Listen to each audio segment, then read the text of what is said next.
कसं काय म्हणतो काय नाही ते आपण थोडा वेळाने ऍड्रिनल ग्लँड, त्याला आपण इमर्जन्सी ग्लँड म्हणतो, किंवा त्याला आपण सुप्रा रीनल ग्लँड म्हणतो. अजून एक गोष्ट, रिनल टर्म कुठे आला तर ते कशासाठी रेफर करते आपल्याला? किडनीला रेफर करते. रिनल टर्म जर तुम्हाला कुठेही दिसला तर it actually refers to kidney. आपण अजून एक टर्म बघितला होता पल्मोनरी, लंग्सला रेफर करतो. म्हणजे जे काय प्रोसेस लंग्स मध्ये होणार ते पल्मोनरीचं वर्ड तिथे येणार. जर आपल्याला किडनीवर काहीतरी गोष्टी बोलायच्या असतील तर आपण रिनल हा शब्द वापरतो. ओके, तुम्हाला डोक्यात आला पाहिजे की हे डोक्यात आलं पाहिजे. रिनल म्हटल्यानंतर आपण किडनीमध्ये काहीतरी बोलायचं, किडनीमध्ये काहीतरी व्हायचं, पल्मोनरी म्हटलं तर लंग्स मध्ये काहीतरी विषय चालू. म्हणजे टर्म्स आहेत ते टर्म स्पेसिफिकली त्यांना चूज करतात, एकतर किडनीला आणि तुमच्या लंग्स. ओके, हेपॅटिक हा शब्द जर आपण बघितला होता आता जस्ट हेपॅटिक हा शब्द ऍक्च्युअल मध्ये फक्त लिव्हर मध्ये वापरला जाते. हेपॅटिक शब्द ऍक्च्युअल मध्ये लिव्हर मध्ये वापरतात. म्हणजे हे सगळे की टर्म्स आहेत. सांगायचा उद्देश एवढाच आहे की की टर्म्स अनुसार तुम्ही डोक्यात ठेवा की त्यांचं बोलणं कशाबद्दल चाललं. समजा काहीतरी तुम्ही प्रोसेस वाचताय, समजा तर प्रोसेस वाचत असताना तुम्हाला हा टर्म दिसला तर हा टर्म आपल्याला समजला नसेल तर आपण बोलतोय आपण काय म्हणायचं, आपल्याला हेपॅटिक शब्द दिसला म्हणजे लिव्हर बद्दल काहीतरी बोलायला, पल्मोनरी दिसला म्हणजे काहीतरी लंग्स बद्दल बोलणं चालू, रिनल म्हणजे काहीतरी तुमच्या किडनी बद्दल बोलणं चालू. राईट, अशा प्रकारे गोष्टी असतात. ओके,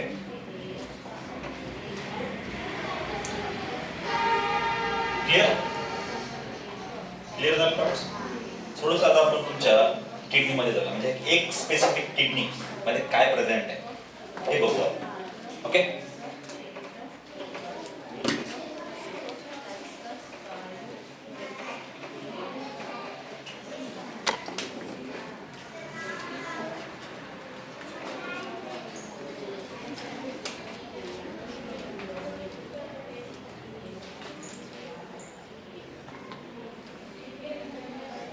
किडनीमध्ये फोकस करू.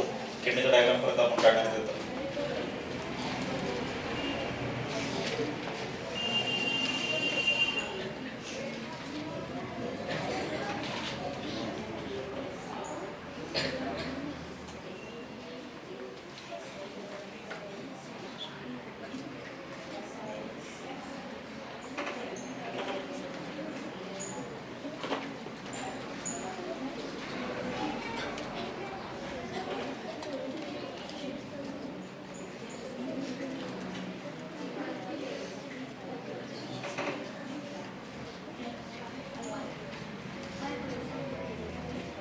ओके, काय बोलायचं बिलकुल असायचं एक नंबर डायग्राम. हा, चांगली डायग्राम. बस थोडं ड्रॉइंग क्लासेस कमी केले होते लहान असताना, त्यामुळे असं दोन लेयर्स काढा माझ्यासोबत. चला पटपट पटून काढायचं माझ्यासोबत. कशी घेणार डायग्राम? त्याचे ड्रॉइंग क्लास चांगला असेल त्याने चांगले काढायला माझ्यापेक्षा. बघणार आहे कोण चांगलं काढत. राईट, दोन लेअरानुसार तुमच्या आवडून पाठ काढायचे. कळलं का?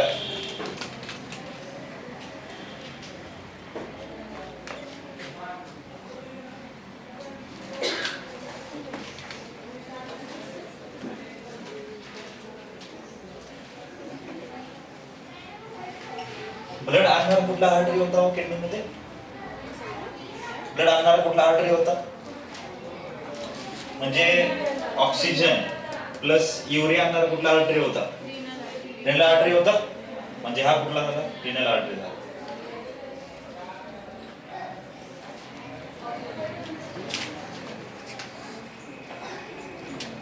राईट,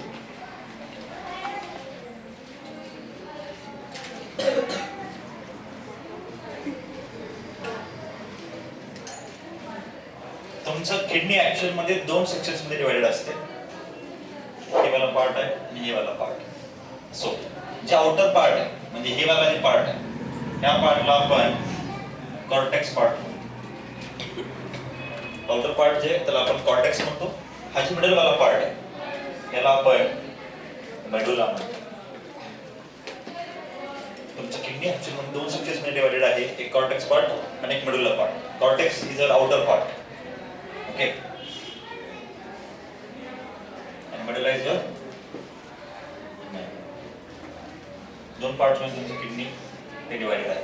त्यानंतर हे जे पार्ट आहे, आता समजा O2 आणि तुमचा युरिया दिलेला आर्टरी दिले. आता काय म्हणायचं माहितीये का, ही वाला जे पार्ट आहे त्याच्यामध्ये आता युरिन आहे. युरिन घेणारा कोण असेल मग?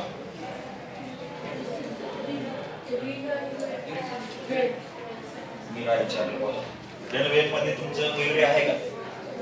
नाही ना, O2 आहे, त्याचं काय घेणं नाही. युरिन आहे. आपण पहिल्या डायग्राम जे काढलं त्याच्यामध्ये काय लिहिले बघा बरं. युरेटर काय करतोय? युरिन कॅरी करतोय. युरेटर युरिन कॅरी करतोय. मग तुमचा किडनी मधला जे काही युरिन बनलेला आहे ते कोण घेणार बघा का? युरेटर घेणार. ह्यानुसारच काढा, तुम्हाला लवकर समजेल. असं लिहिलं त्याच प्रकारचं. O2 plus urea renal artery तुमचं घेणार. त्यानंतर तुमचं बॉडीच्या बाहेरच्या साईडला तुमचं युरिन पडणार आणि युरिन जे बाहेर पडतं त्याला घेणार तुमचं कोण? युरेटर घेणार. राईट.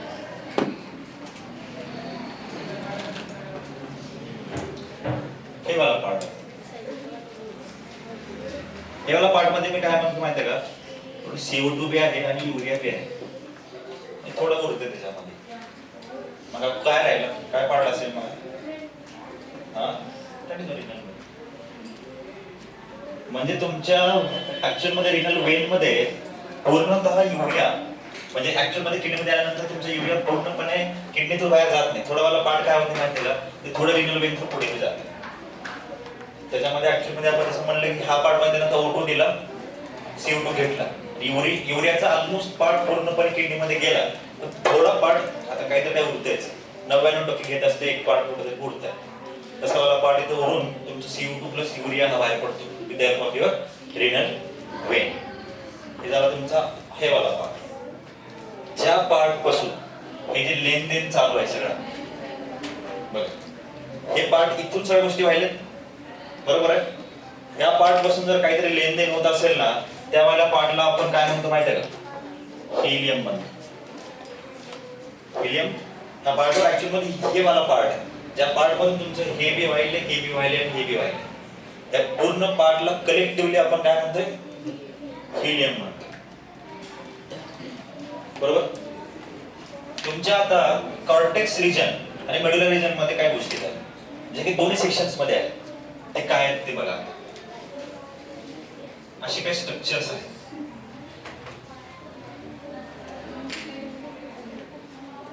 जे तुमच्या कॉर्टेक्स मध्ये बी आहेत आणि तुमच्या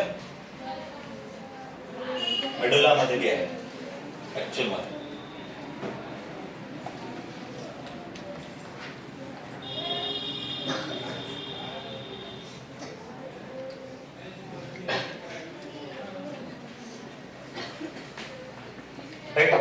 ह्याला आपण तुमचं रिनल पिरॅमिड असं म्हणतो.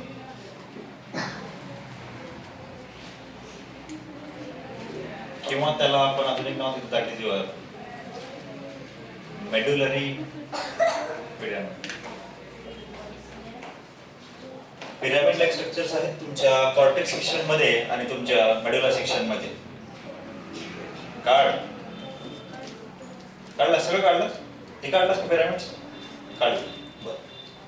कॉर्टेक्स रिजन आणि तुमचं मेडुला रिजन यांच्यामध्ये दोन्ही सेक्शन्स मध्ये डिवाइडेड तुमचं मेडुलरी पिरॅमिड्स आहे. त्यालाच आपण रिनल पिरॅमिड असंही म्हणलेलं आहे.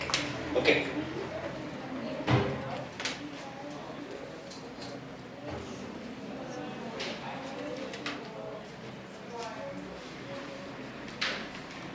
दोन पार्ट्स बघितले, म्हणजे दोन सेक्शन मध्ये तुमचं ऍक्च्युअल मध्ये किडनीचे लेअरिंग्स आहे. ओके.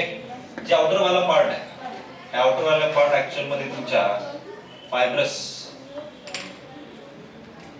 कनेक्टिव्ह टिश्यू चा वाला पार्ट आहे. हा वाला मधला वाला जे पार्ट आहे हा ऍडिपोस टिश्यू वाला पार्ट आहे. ऍडिपोस टिश्यू ऍक्च्युअल मध्ये फॅट न बनलेला असतो. फॅट न बनलेला असतो आणि त्याचा बेसिक फंक्शन जर आपण म्हटलं that is your shock absorber. Adipose tissue actual मध्ये फॅट न बनलेला आहे आणि त्याचं बेसिक फंक्शन आपण जर सांगितलं that is your shock absorber.